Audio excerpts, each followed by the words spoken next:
So I just watched a video by Nina Lee called Is 90s Thinness Coming Back? And it's a great video, number one. Highly recommend checking it out because it's just a very well-researched, historical look at fashion, photography, art, and capitalism, and how they all kind of came together to shape these beauty standards of heroin chic and it's like waif body type glorification. It's a great video, but I wanted to get my thoughts out because I had an eating disorder at that time in the 90s, so 90s through early 2000s. I will pinpoint it, the early 2000s for me. Struggled with severe ED and really poor body image that was shaped and catalyzed by the media that I was seeing. And the one thing that I really wish that someone had told me back then that I didn't learn until I was in therapy, good 20 years later, is that I wish that I knew that ED is also a form of stress response. And that for people who have any type of stress in their life, but I'm going to speak specifically about, if you have trauma, right? If you have complex trauma, childhood trauma, all these things. When we become adolescents or when we grow, sometimes the way that we are trying to manage stress that we don't have other coping mechanisms for is through ED. So there is a wonderful conversation going on about the kind of social factors contributing to, again, that thinness ideal.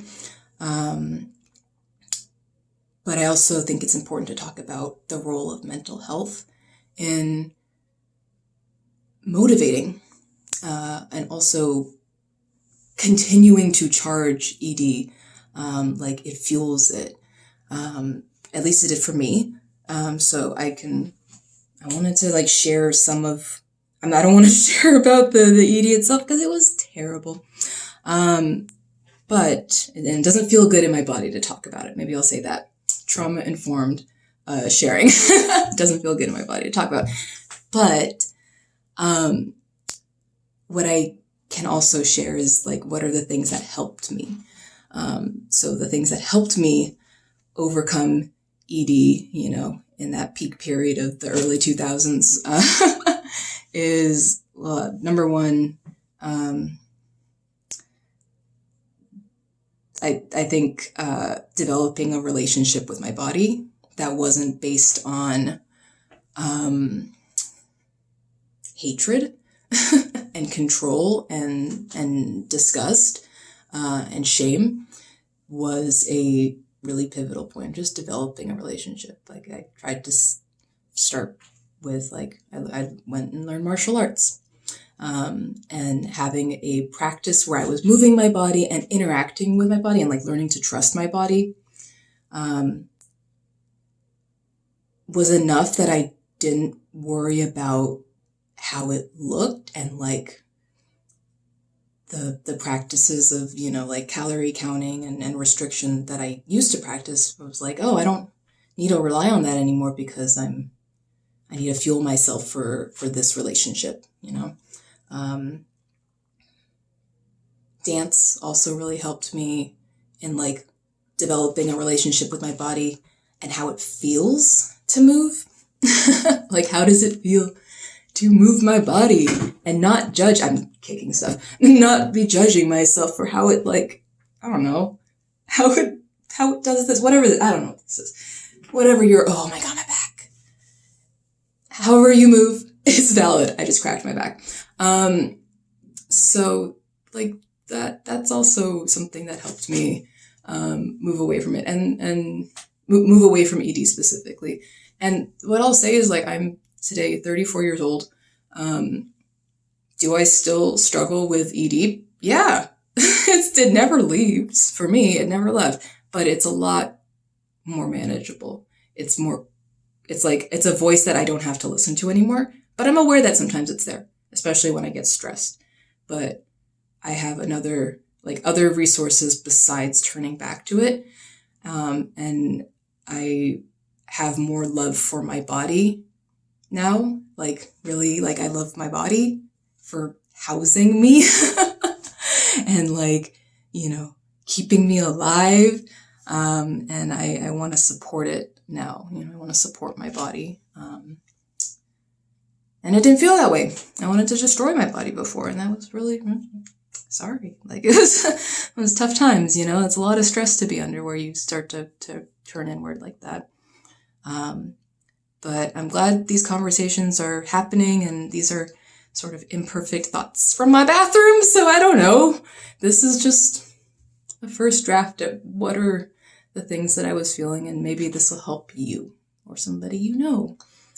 Because from what I know, you know, it's people aren't always great about talking about ED. And there's a lot of dismissal of people's experiences because they don't look thin and white and like they have ED, you know? Like, I'm trans and Asian, and, like, there were things projected on me of, like, oh, you're supposed to be skinny, you're supposed to be thin. And when I didn't feel like that, I also developed an eating disorder, but it wasn't as detected because, I don't know, people were just like, oh, you're just being what we think you're supposed to be, I guess. Does that make sense? It's hard, man. It's hard. It's hard when you're also trans. And you're like, is this body dysmorphia or is it ED? And the answer is it's both. And I don't even know who's who. They're just like, they're all in the mix together. So it's hard, but it is, like, it's not forever. It doesn't have to be forever. And I pray that you find a little bit of healing, you know, maybe a little bit of breath, and think about the ways that, like, we can be compassionate towards our bodies, you know, like, develop a loving relationship, with our physical self, that doesn't rely on, controlling, I suppose, the body, right? It's about being in relationship with it. And yeah, I hope this helps. It helps me to talk about these things too, so I hope it helps you. All right, I love you. I'll see you soon.